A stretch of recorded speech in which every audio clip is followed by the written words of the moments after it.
Hey everyone, this is acyuta-bhava from Nightlight Astrology, and today we are going to take a look at all of the major astrological transits of the month of May.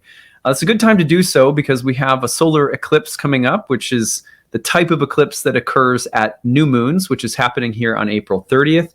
Tomorrow we're going to do sort of like May's horoscopes like we usually would, but it's going to be a focus. They're going to be eclipse horoscopes. So that's what we're going to focus on with two major eclipses coming up across the Taurus Scorpio axis, which we'll also take a look at in today's video. But today's video is really meant to break down all of the major astrology of the month of May. And then tomorrow we're actually going to do some eclipse horoscopes by sign. So that's the agenda. In the meantime, if you are new to the channel or if you've been watching for a while, please subscribe. If you like this video, appreciate it if you give it the little thumbs up. And also share your comments in the comment section. All this stuff helps the channel grow, helps the algorithm take notice of what we're doing here, and spread the astrological, the good word. So really appreciate that. Once you subscribe, click the notification bell for updates when I go live. If you need transcripts, you want to read transcripts of my talks, they're usually available within 24 hours on my website, nightlightastrology.com, in the blog section. Don't forget that my new class, Ancient Astrology for the Modern Mystic, starts on June 5th. This is a one-year course in ancient Hellenistic astrology. If you really enjoy astrology, if it's something that really speaks to you, you take in astrological content regularly, maybe you know enough to be dangerous, but you feel like you could use some structure, community, and guidance for sort of developing or cultivating the interest, or maybe even learning how to read charts for other people, maybe even developing a professional practice, then check it out. Here it is on my website, nightlightastrology.com. When you go to the nightlightastrology.com website, click on the courses page and go to the first year course in particular. And as you scroll down, you'll learn about everything that is included in the course. Most importantly, the course is 30 online webinar classes over the course of a year. They're held on Sundays, starting June 5th, and they meet from noon Eastern time to about 2 to 3 p.m. They're about 2 to 3 hours each. We also have breakout study sessions in between our major units of theory. About the last third of the class focuses entirely on seeing the theory implemented with live clients. So you'll see me read for the client, implementing everything we're studying. This is a live client that I've never, seen or worked with before. And then after the client leaves, we start breaking down the craft and how it worked. This is, generally speaking, people's favorite part of the program, so that's why I mention it. In between classes, in between major units, there are breakout study sessions where you can have additional tutoring attention from our staff. There's a group forum discussion throughout the year where I also have paid tutors that are there, sort of manning the chat box and answering questions year round. Really smart teachers on our staff. I lead all of the sessions throughout the year except for the group forum discussion and the breakout study sessions where we have tutors that are there to lead recaps of everything we've just studied and answer, any questions that maybe didn't get answered. There are quizzes. There is additional reading. There is bonus homework you can do. All sorts of stuff that's there to support you at whatever level or degree of seriousness you bring to the program. Everything is recorded, so if you can't make the live webinars, you can also watch them afterward. And the good thing, one of the best things about the program is that you also get to download and keep everything. You have about a year within which to take the certification exam at the end. If you scroll down to the bottom of the page, and that's up to you too. You don't have to take the certification exam. If it's a stress, don't do it. The early bird payment, pay up front, you save $500 off. There's a 12-month payment plan if you need it. That can be really helpful to spread it out a little bit. And then for people, for whatever reason, this program is outside of your price point, check out tuition assistance. We are always really happy to make sure that people who, for whatever reason, can't afford our program can use this. And say, like, I'm on a fixed income, this is outside of my monthly budget, then check that out, because we want to make sure that nobody's ever priced out of studying astrology. In fact, Ancient Astrologers, one of the instructions in one of my favorite ancient astrological texts said, for clients and students, be easily accessible. So that's why, for example, year round, I make this content and then I do a Kickstarter. I have my programs, I have a set price for people who can afford them. And then there's a donation-based tier for people who, their budget can't afford a program. And that's a really important part of my value system. So please, if you are in need and you're like, hey, I really want to study, do it. We will welcome you with open arms. So any questions whatsoever about the program, email us info@nightlightastrology.com. All right, let's get into the astrology of the month of May. I'm really excited. There's so many good astrological transits to talk about this month, starting with an eclipse, which we are going to be actually talking about tomorrow. So I'm going to be starting on May 1st, but tomorrow you'll hear me get into the horoscopes for May, specifically in terms of the 2 eclipses. We're going to be breaking those down for each of the 12 sun or rising sign horoscopes. But what I'm going to do now is I'm going to put up the real-time clock, and we are going to take a look at all of the major transits of the month of May. And, oh, you know what? I realized I was fiddling around, and I did not put in, let's add in Neptune and Pluto. Get them back in there. All right.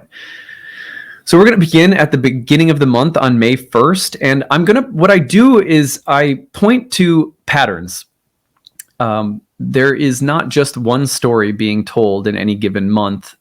There's always the transits happen in their own little vacuum, and then they also happen as a part of the larger tapestry of events within, say, a lunation cycle or a year or a season of life that you might be living through that's totally unique to your birth chart. So the way that I do this is I break down the transits sort of one by one, looking for patterns that we're seeing.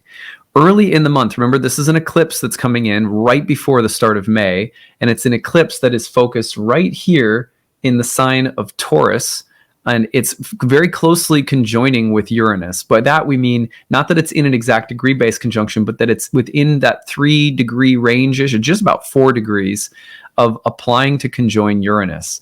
So the solar eclipse has a Uranian signature behind it, which means that the need to break up or break apart the status quo, to make changes, to have personal breakthroughs.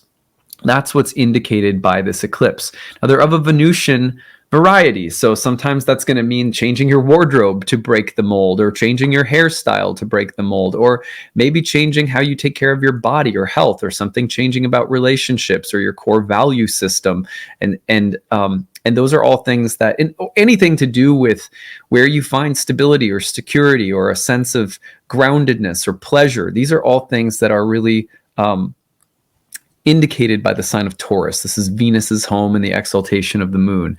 Well, so with that in mind, this early part of the moon cycle and the early part of the astrology of May has to do with the galvanizing forces that keep pushing this agenda of transformation and let's break the mold in favor of some new ideal or desire that's kind of coming through and making itself known to us. So you can see that right away at the beginning of May, as May 1st, the moon is still in Taurus, just separating from the eclipse. You'll see the sun is just about to go into the conjunction with Uranus. So that's what we're looking at the very beginning of the month, just as like a little bit of backdrop before I keep going. All right, so on the 1st of the month, you're going to see that one of the very first transit is Venus is at the late degrees of Pisces, and here we go. Let's get this tool out. Making a sextile to Pluto.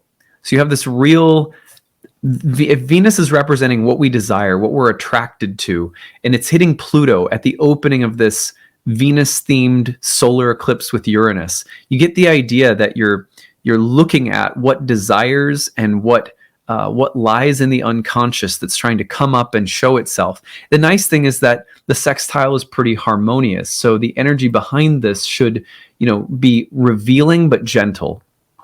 If we move forward a little bit, and I'm having to dance around a little bit here so I can put the banners up. On May 2nd, Venus is going to immediately ingress into Aries. Now, this introduces a period of time where Venus in Aries is in the sign of her exile. When Venus is in a Mars-ruled sign or Mars is in a Venus-ruled sign, it's a little bit more strenuous for the planet. And so we're looking at Venus in that fiery, hot, Marsy sign. So you think of the element of passion starting to take control. And there's something good about this insofar as what we desire, what we want, what we wish for, the change that we're trying to implement, which is indicated by the solar eclipse, we're going to start feeling very passionate and hungry for, with Venus entering this fire sign. There are some bewares in that as well, which I'll get to as we go on. On May 3rd, Jupiter in Pisces will then sextile Pluto in Capricorn. So now we have Jupiter hitting the same sextile that Venus just hit. And this is important because Jupiter is also about to transform and move into the sign of Aries.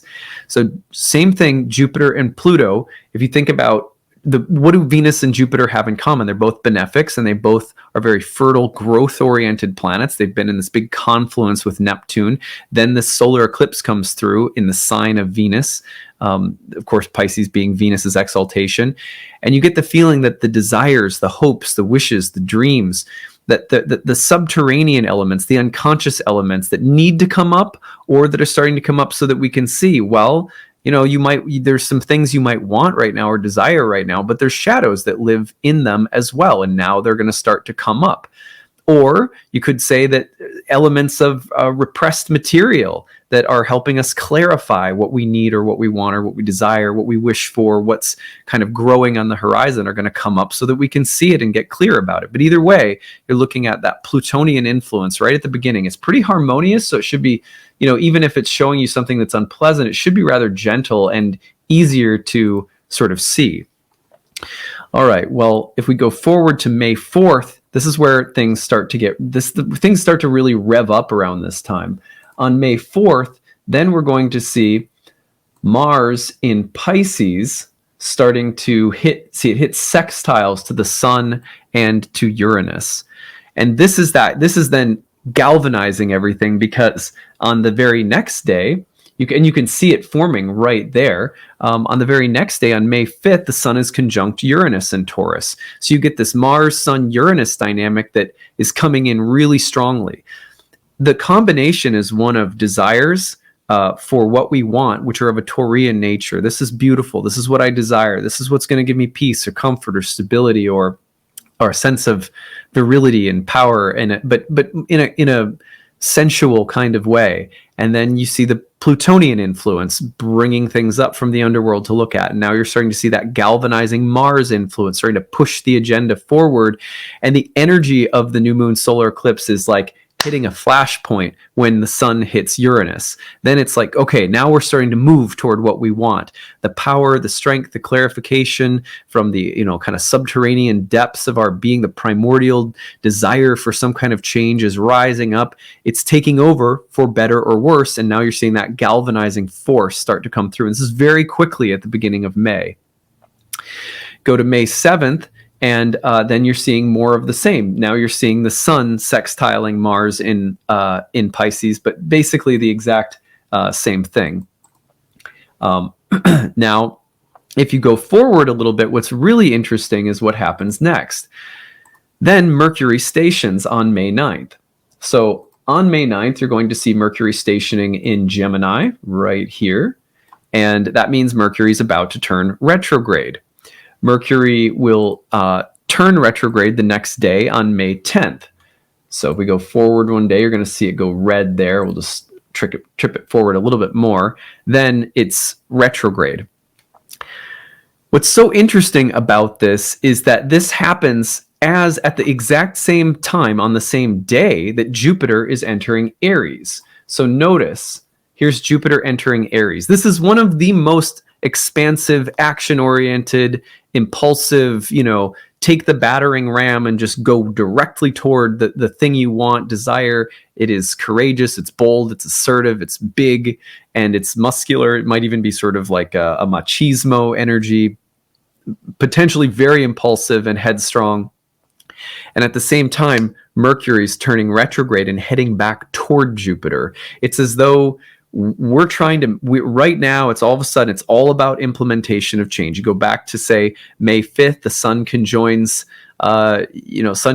Uranus and Taurus. Mars is hitting these sextiles to the Sun and and Uranus, and then all of a sudden Jupiter enters Aries, Mercury turns retrograde back to back, and there's this sense that we're trying to do something, but we have to like adjust our thinking, or it's going to be a little bit of a project. We're going to we're a new strategy, a new approach.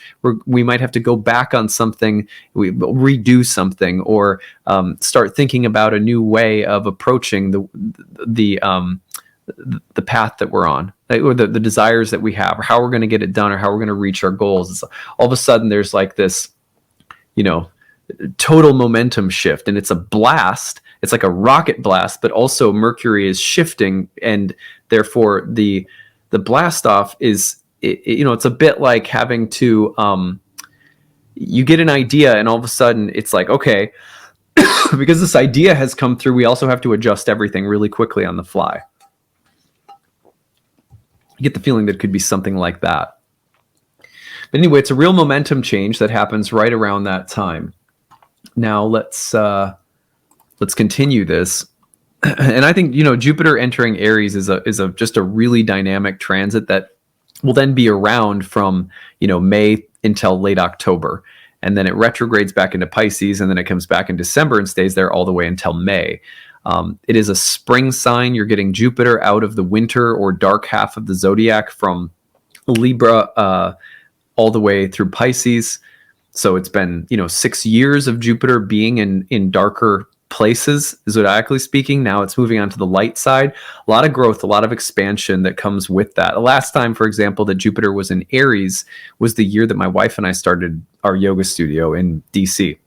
Very entrepreneurial, pioneering, blaze the trail, take risks, has that kind of energy behind it. And it's happening right as Mercury turns retrograde. So there's this feeling of like, yes, I've got an idea, let's do it. And then how are we implementing that? And it's this big reversal of some kind that's happening. And this is, again, all of this is coming off from that Uranian eclipse as well. Go forward to about the middle of the month on the 15th. And this is where things get really interesting, because at this point the sun is going to hit a square to Saturn.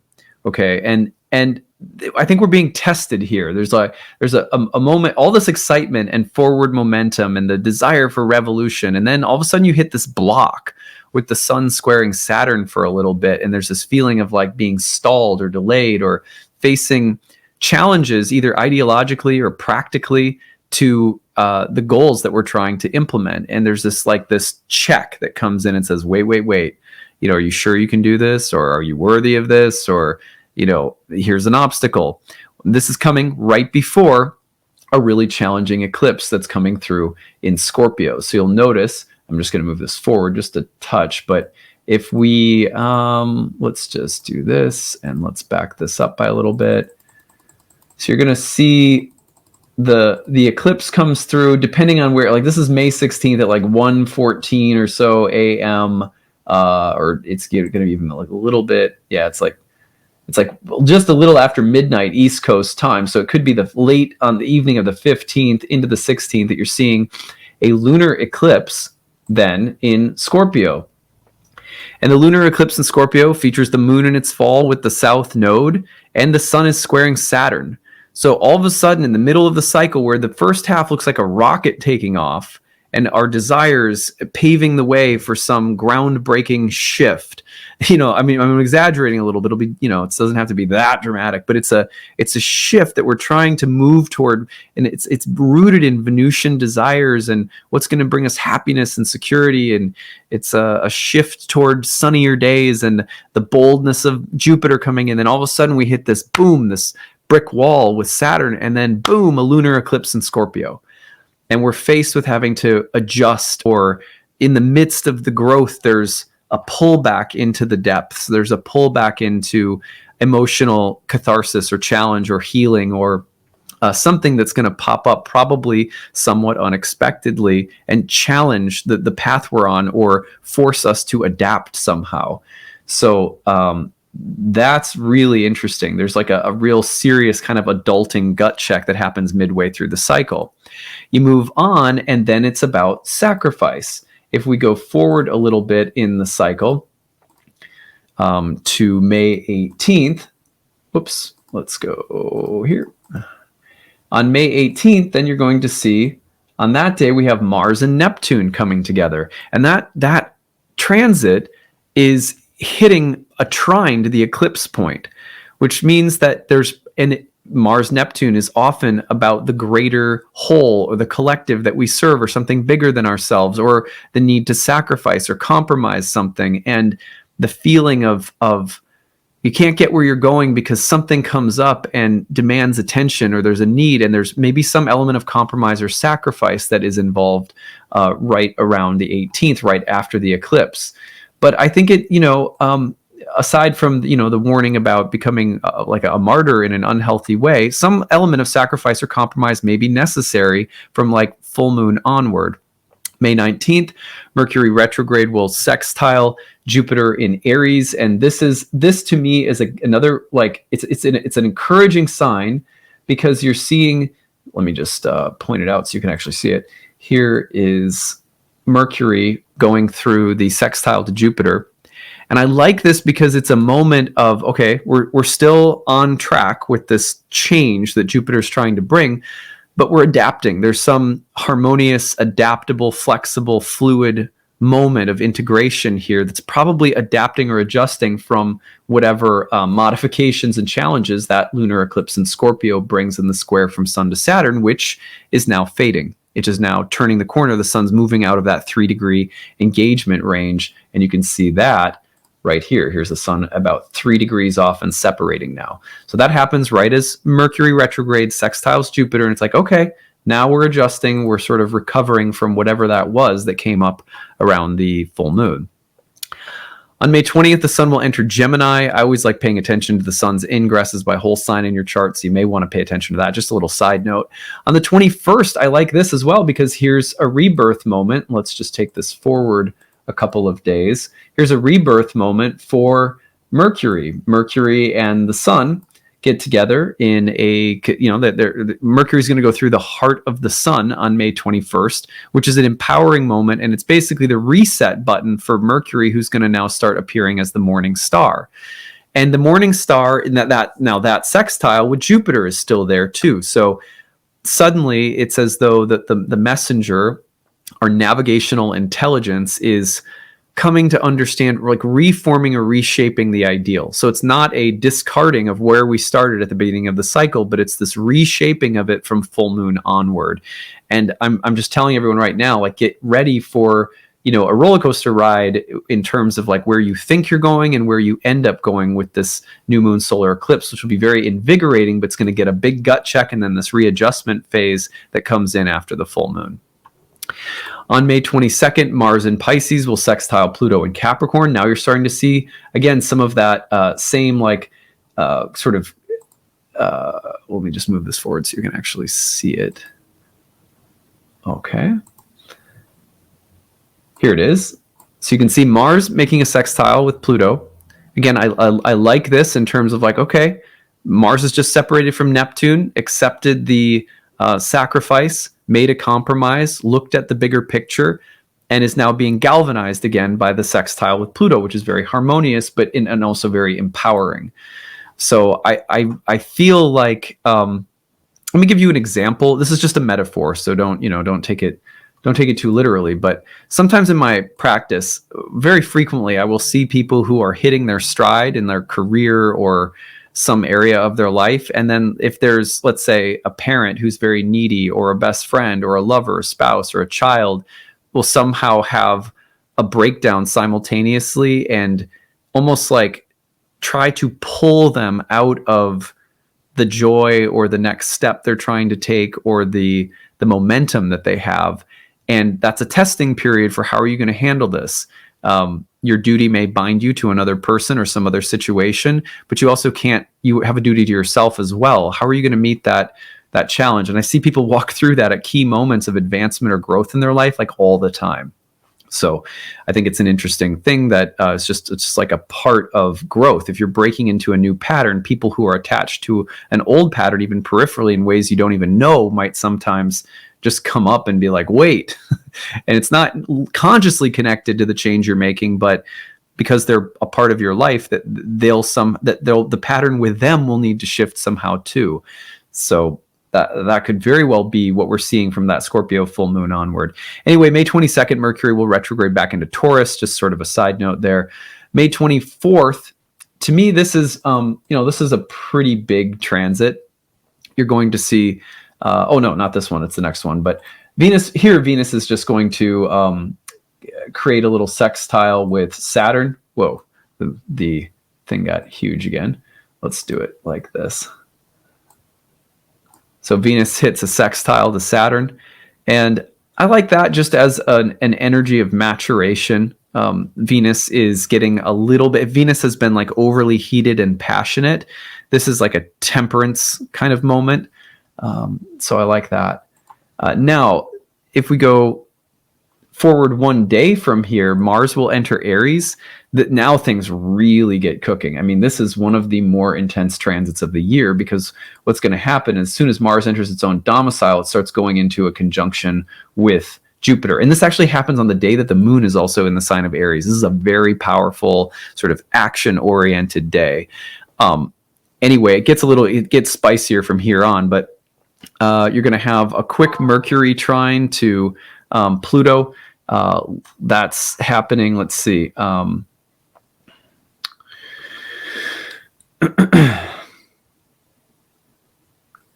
Turning off my phone because it's beeping.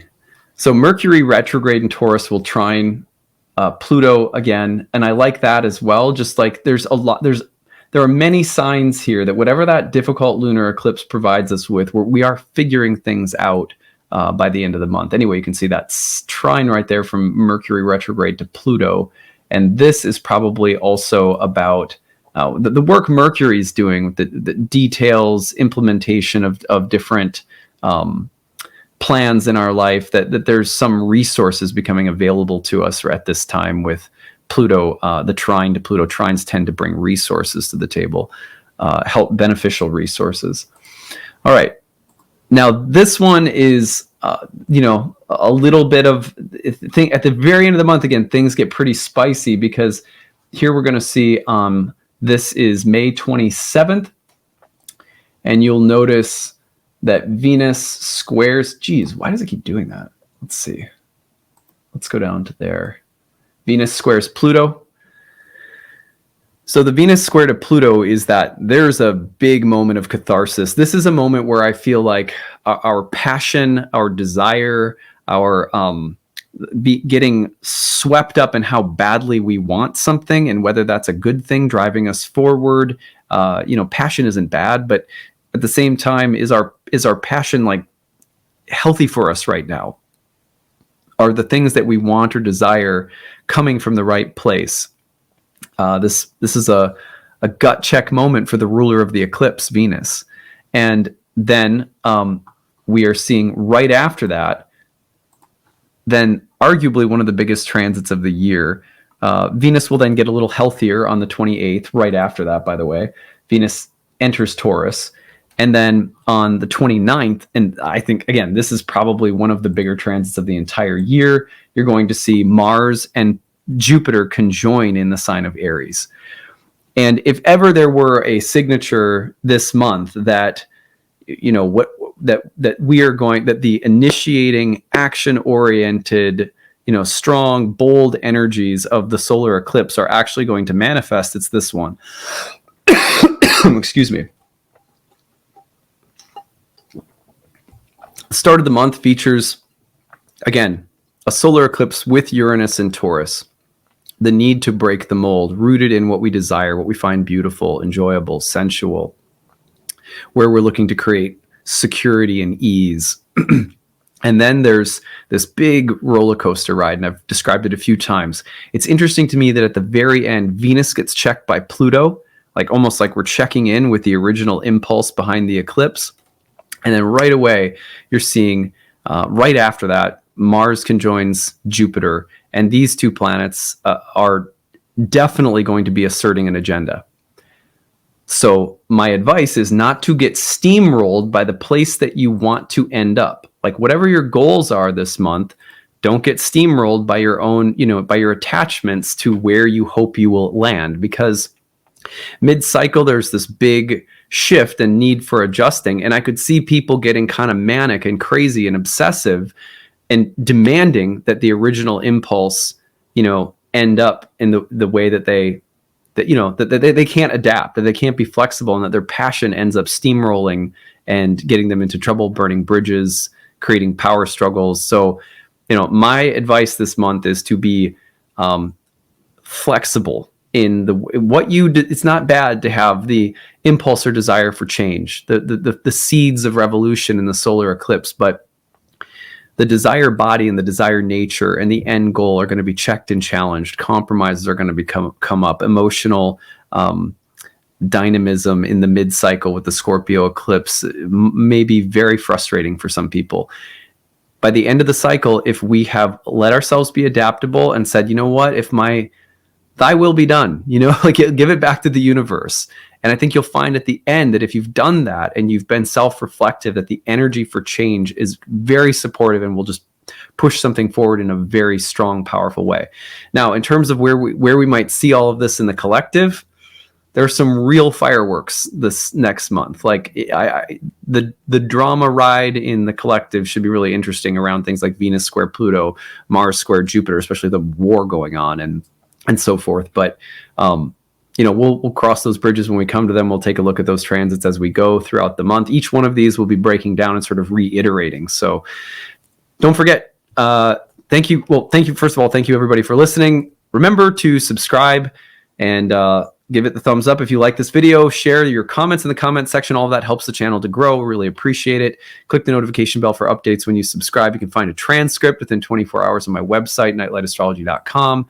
Don't forget, new class starts June 5th. I'd love to see some of you there. Make sure you check out the need-based tuition option if for any reason you need some help to take the course. Would love to have you in the course. Any questions, email us info@nightlightastrology.com. Tomorrow we will be back together to discuss May horoscopes, which will really be the eclipse horoscopes for the month ahead. So that's what we're doing tomorrow. So stay tuned for that, and I hope you're having a great day. Take it easy, everyone. Bye.